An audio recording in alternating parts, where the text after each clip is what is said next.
Well, hello there, and happy Thursday. I'm Coach Duquesa Dean, and I am so excited to have the opportunity to come again on another Safe Space Conversations. Safe Space, Safe Space Conversations is designed to help provide tools, tips, and resources to help career people, specifically women, navigate their career path and to determine what success truly means to them.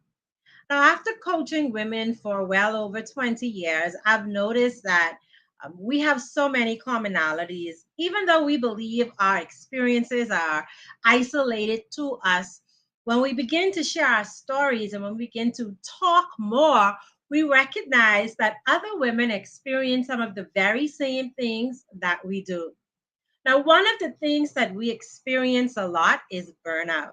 And today we are really talking about what burnout is. This is the ultimate guide to burnout and some tips that are designed to help anyone experiencing burnout learn how to bring more balance into their lives. Now, if anything, resonates with you as we're having this conversation today, please use the comment section to share your feedback, your thoughts, your advice, and to help deepen this conversation. And so let's dive right into today's conversation. Have you experienced burnout before? I bet you have, because burnout is a very common occurrence for women in the corporate world. I mean, in fact, statistics reveal that burnout rates have risen to about 58%, and this is according to the World Health Organization. But let's define exactly what burnout is. Now, burnout is a state of emotional, physical, and mental exhaustion, and it is caused by excessive and prolonged stress. Now, have you ever been so exhausted that even your soul is tired? If you have been that exhausted, then you have definitely experienced burnout. Now, burnout can have an impact on even the most successful career women who are constantly pushing themselves to achieve high levels of productivity and who are pushing themselves to prove themselves in the corporate world as well. This burnout can often lead to decreased motivation, feelings of inadequacy, feelings of detachment from work and career goals, loss of interest in things that we used to find enjoyable, and even difficulty concentrating or focusing on our task. It is super important for every busy corporate woman to be aware of burnout symptoms. And this is important so that we begin to recognize them early on. And then we can take steps to prevent a crash before it becomes a severe situation. Today, I want to talk about 12 stages of burnout. And these 12 stages of burnout have been outlined by psychologist Herbert Freudenberger, and they provide an exemplary or an excellent framework for understanding how burnout progresses over time. As a woman that's worked in the corporate world, I can tell you from firsthand experience what it feels like to live in a burnout state. You are constantly overwhelmed and you are running to catch up on your tasks, your responsibilities, because come on, as women, we are not just responsible for our careers, we are responsible for our homes. We are responsible for our social involvement. There's so much that we do that can lead to burnout. So, the first stage of burnout is where we actually have increased enthusiasm and excitement. This is during that stage in our career when we are heightened by enthusiasm. We feel that adrenaline rush. We're so happy about the job. We want to jump right in. We want to show our skill set. We have the skills, the talents, the aptitude, and the attitude, and we are ready. So, this is that happy stage. Then comes stage two, where we're working harder and harder and harder. as we become more and more invested in our products or projects. And those of you who have a standard of excellence and want to execute flawlessly, you know that you put in more time, more effort, and more thought than your peers. This means that even when you're off, you're thinking about your project and how to make it more efficient or how to make it more successful. So while you have this enthusiasm, you're working harder. Stage three is when we begin to neglect needs because we're so vested in our success and so vested in the success of our product projects that we begin to neglect our basic needs, such as sleep, because we're burning the midnight oil, such as not eating, we're skipping breakfast, we're working through lunch. I've been guilty of all of these things. And if you've been guilty about any of those things, let me know in the comments that you have actually skipped through lunch, not had breakfast, or not had enough sleep due to the fact that you are focused on your project. And let's not even begin to talk about the fact that we throw exercise on the back burner. Now, exercise is actually something that we need to stay out of burnout, but we don't have the time due to our increased workload. Um, it is said that the reward for hard work is more work. And so the harder we work, the more success and results we deliver to the organization, the more our workload increases. And if you're a high performing achiever, you can testify to that exact statement. Now, stage four comes where we begin to have what we call displacement of conflict. Because instead of dealing with difficult situations directly, those who suffer from burnout begin to turn to other activities or people for comfort or for distraction. We don't want to have those difficult conversations. Quite frankly, we don't have the time. We don't have the emotional capacity to deal with anything else because we're so focused on climbing the corporate ladder or demonstrating that we're deserving of the promotion because we all know women have to work harder than men to get those promotions. And so there's this imbalance in our lives. And so we have displacement of conflicts. The fifth point is that this one here, this hit me to the core because it is at this particular point that we begin to revise our own values. We may have entered that organization with our values intact. We know who we are, we know what we want to achieve, and we know that we want to work at organizations that are in alignment with what those values are. But in reality, burnout can lead individuals to begin to question the meaning of life and the purpose of life and the purpose of their jobs and the purpose of what they're doing. And this is whether it aligns or not. We begin to question our values because we're out of alignment with what we initially determined we wanted for our lives. And so it is at this place that we begin to slip into a quiet form of depression because we can no longer live the life that we actually thought we wanted to because we're so focused on giving our all to projects or to this goal of becoming an executive, or because we have been brainwashed by society, our family, and our peers to pursue a career path that we actually don't even love or want to be in. And so burnout can lead us to having a revision of our values. The sixth thing that can happen when we are experiencing burnout is that we can have a denial of emerging problems. What does this mean? It means that we begin to deny our burnout symptoms. We begin to explain away our irritability. We begin to explain away our lack of sleep, but we're not connecting it to its real source. And its real source is that we're putting in an extraordinary amount of effort into our careers and at organizations that demand so much from us. So we're denying that we're in burnout, and we're also refusing to seek help or accept that burnout might be the real reason why we are unhappy in life. It may not be our relationship, it may not be our children. It could very well be that we're no longer practicing self care. And as a result of that, we are imbalanced by giving all of our good hours and good years to organizations that keep pulling and sucking like a vampire at our blood. Now, the seventh stage of burnout is actually when withdrawal starts to happen. And this is really, really dangerous. One of the things that I'd like to encourage you to do if you're experiencing burnout, or if you have a high level of stress, or if you're navigating any difficult situation in life, is to ensure that you are in community. Community brings support.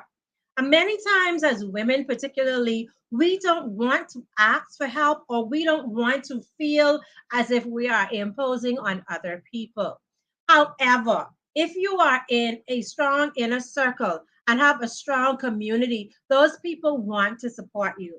They want to be there for you, to be your cheerleader, to encourage you, to be your accountability partner. They want to be that community that you need.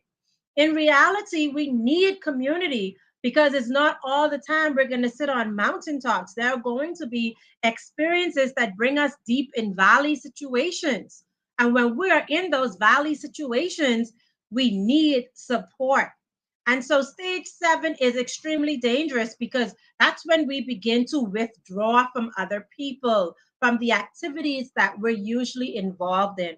We check out of the project and we pull away from relationships that we were once passionate about. But withdrawal is also a burnout symptom. And it simply means that you are tired. And so people are pulling at you. They want your time, they want conversation, they want your attention, but you are so exhausted that you don't have it to give. And so instead of addressing those situations and using your community positivity or positively by going to brunches or having lighthearted conversations with your inner circle, you're avoiding them when you in fact need them. So I want to encourage you today for stage 7. If you are burning out, if you're feeling stressed, instead of withdrawing, draw closer to your community. Now, stage 8 is when people can pick up on your behavioral changes, because when we are in extreme burnout, people can recognize that something is going on with us. I can tell you that my best friend clues it in. If she's listening to us when we're having a conversation, based on my tone, based on my silence, based on my responses, she is immediately able to say something's wrong, spill the beans, because our patterns change, our behaviors change. And so we may find things like we have increased irritability. And this impacts our team members. If you're a corporate member, if you're a woman in leadership in the corporate world, and you have increased irritability, your team members can feel that. If you have mood swings and you're in office, they don't know whether to approach you or not. They're not sure what's going to happen when you reach to work, what mood you're going to be in. It's going to impact the culture of your organization. And these things become very apparent when we become more and more stressed, which is why it's important for us to find activities to help eliminate stress, like exercise. And so burnout starts to give off, we start to give off behavioral changes. And that's when people are asking us, are you okay? What's wrong? Are you sure everything's okay? Because people can now see that who you were is no longer who you are. And then stage 9 is depersonalization. And this is really where we begin to detach from things. So we get numb. We have no feelings. I've heard many people in the corporate world say, I don't need anyone. I can do it all alone. I don't have the time to deal with people. People drain me. I've heard so many leaders say these things, but as women leaders, our responsibility is culture building. And if that is our responsibility, we don't have the luxury of detaching from our employees. We don't have the luxury of detaching from our organization and making it impersonal, because we need to be vested in what we're doing so that we believe in it. And when we believe in it, we can be passionate about it. People buy into the leader before they buy into the organization. So, as a leader, it is super important that you remain personally vested in your not just your success, but the success of your organization. And there are ways to do this without burning out. Now, this stage also means that you're checking out from friends and family because you are now disconnected from your life's goals and ambitions. And I'll do my best to speak in transparency when I do these lives. And so I want to share that I've been there. I've been at the place where I've been so overwhelmed by the demands of corporate organization that when you finish one project, there's just another project, and the expectation gets greater and greater and greater. And you are leading a team of people. You're working and you're putting in 15, 16 hours a day. And the next day, you're just back at it. And the work just never stops, but you are required to lead. I've been in that place where I felt a deep dissatisfaction because even though I was delivering results, there was no respect or regard for personal time so that self care could be executed, replenishment could happen, and you could come back be reinvigorated to continue the journey. So if you're in that place, I just want you to know that you're not alone. And in just a few seconds, I'm going to give you some tips to help you manage burnout.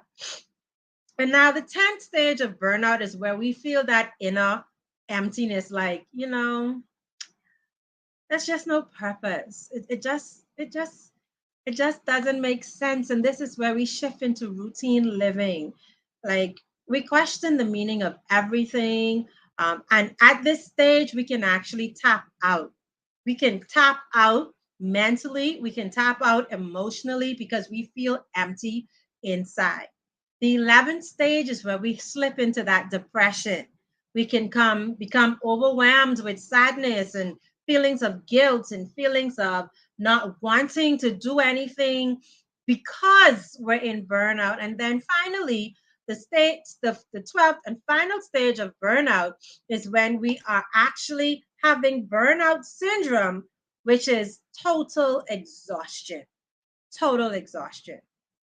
Now, as a woman in the corporate world, and particularly a Black woman in the corporate world, you may be asking the question, how then do I prevent burnout? Because let's just be real, we work harder, the expectation is greater. Our male pairs do, I would go as far as saying half of what we do. They get paid more than we do, but less expectations than what's placed on us. They don't often have to prove themselves to the same degree that women have to. And so, how do we bring balance now to this equation?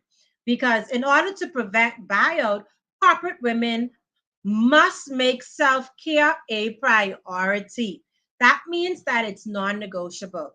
If you want to stay at the top of your game, if you want to continue going through the ranks of the executive leadership of your organization, if you want to be successful in your career, self care has to be non negotiable. And I'm talking about taking care of your physical, emotional, and psychological needs first. I mean, let's just be real. When we are filled to capacity with joy, when we're filled to capacity because we've nurtured ourselves, we're happy, we're able to give more, we feel good. And it's from that place of feeling good that we're able to serve other people. But if we are depleted and operating in the negative, we don't have much to give. And so, if you are a corporate woman who is experiencing buyout, I want to ask you to please make self care a priority. Use your calendar. And just as you block space on your calendar for those meetings, for your team members, for your projects, block time on your calendar for self care activities. This could be exercise. This could be when you cut off for the night, you put your phone away, you have time to sit in silence, and I call it come down. We need rest. And to ensure that you are eating a balanced diet. Food impacts not just our physical bodies, but food impacts our mood, food impacts our ability to focus. And so we have to make sure that We reserve the foods that will spike our insulin levels, the foods that will cause us to feel lethargic for treats that we have every so often. Because even though we say that we're having treats, we have treats far too often. Hey, Stephanie, thank you so much for hanging out with me today. And so, as a woman in the corporate world, if you want to prevent burnout, it is important for you to carve out self care. Now, here's the thing about us women, we feel guilty about taking time for ourselves. I mean, we could be sick and dying. Um, we could have uh, been working for 21 straight days. We could have, we ourselves could have all sorts of situations happening, but yet we feel guilty about taking a day for mental health reasons. We put ourselves last, and I want to encourage you as you look to balance your life and ensure that you're not entering burnout, to carve time out for yourself where you do nothing, absolutely nothing, or you do things that you enjoy. And for me, that day is Sunday. Sunday is my non negotiable self care day. That is my day that I dedicate to sitting in my deep bathtub with hot water and bubble bath, listening to black jazz music, chilling out in the tub with a book that I may or may not read, but I am just relaxing. That's non-negotiable because that helps me to feel like I'm taking care of me. There are other things that I do. Every night before I go to bed, I nourish my skin because moisture helps the elasticity of the skin. And I want to look young and beautiful for the rest of my life. And so I ensure that I have my beauty routine at the end of the night. And that helps me to feel like I'm loving myself. As a matter of fact, I have an up and down diet. There are times when I pay more attention to what I'm putting into my body, and what I recognize is when I eat well, I am more creative. I experience less brain fog. I get more done. So when I take time to have a proper lunch, I perform better. So it's super important that we carve time out for self care. Additionally, it's important for us if we want to prevent burnout is to practice good stress management techniques. As someone who is an empath and someone who is very introverted, I get extremely drained by the nature of my work. What I do requires that I interact with people. As a corporate trainer going in to teach customer service or leadership strategies to team leaders requires connecting with each individual. And that is an emotional connection with each participant in the room. As a matter of fact, today's live requires connecting with everyone who is watching. And so I must be intentional about that connection. This means that by the end of a workday or by the end of a training day, I'm often depleted. So silence rejuvenates me. I drive in my car in silence because it allows me to hear my own thoughts. It allows me to sit unstimulated because it's easy to get overstimulated by all of the things that are happening in the world. I minimize how much attention I pay to the news. Because if you listen to the news consistently, it could put you in a state of depression, sis, because the news is more negative than it is positive. And I want to make sure that I am feeding my mind positively. And so I also ensure that I watch what programs I am allowing to feed my spirit. Now, listen to me. There are some programs that I love to watch because I have a very, very curious mind. So, investigative programs, they thrill me. So, I love watching um, how murders are solved and or crimes are solved. I love that sort of a TV program, and I don't watch frivolous movies. And so that often means that my mind stays switched on because I want to understand how, what, why. And for me, that's stimulation. And so often throughout my day, the TV in my home is turned off. I don't watch TV all of the time because I need to manage that stimulation because it could put me in a state of being overwhelmed. We have to also make sure that we're taking time to breathe. Many of us are breathing shallow. We need to take deep breaths. And to take deep breaths, it means that we're breathing in through our nose and filling our lungs. And so that's deep breaths. And that helps us to feel more at peace. And I also recommend meditation. When I first started meditating, it was really difficult because who could sit in silence? Who could just sit in silence? And so learning to sit in silence was a process in and of itself. But through meditation, I become more grounded with myself. I actually like to stand outside bare feet to feel the earth. And I feel a little bit more grounded when I'm immersed in nature. And so, as a woman in the corporate world, I'd like to encourage you to ensure that you're scheduling time for self care. That means that you're scheduling time for vacation. I want to give you a 100% guarantee that if you take vacation, when you come back, the work is still going to be there. So if you're not taking vacation because it's so much work, and you take vacation and leave the work, it's still going to be there when you come back. It's the exact same thing. And yes, you may have to catch up a little bit, and that's okay. I also give you another 100% guarantee as a corporate woman, whether in leadership or any role in your organization, if you die today, that organization will continue ahead. They will press ahead. They will post your job, recruit for your job, and fill your position. And I'm not saying that to make you feel as if you're not valuable because I'm certain that you bring value to that organization. I just want you to understand that you're not irreplaceable.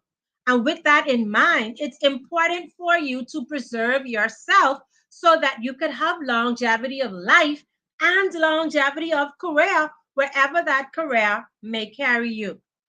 So, burnout recovery means that we take time to replenish ourselves, that we create boundaries between work and our personal lives.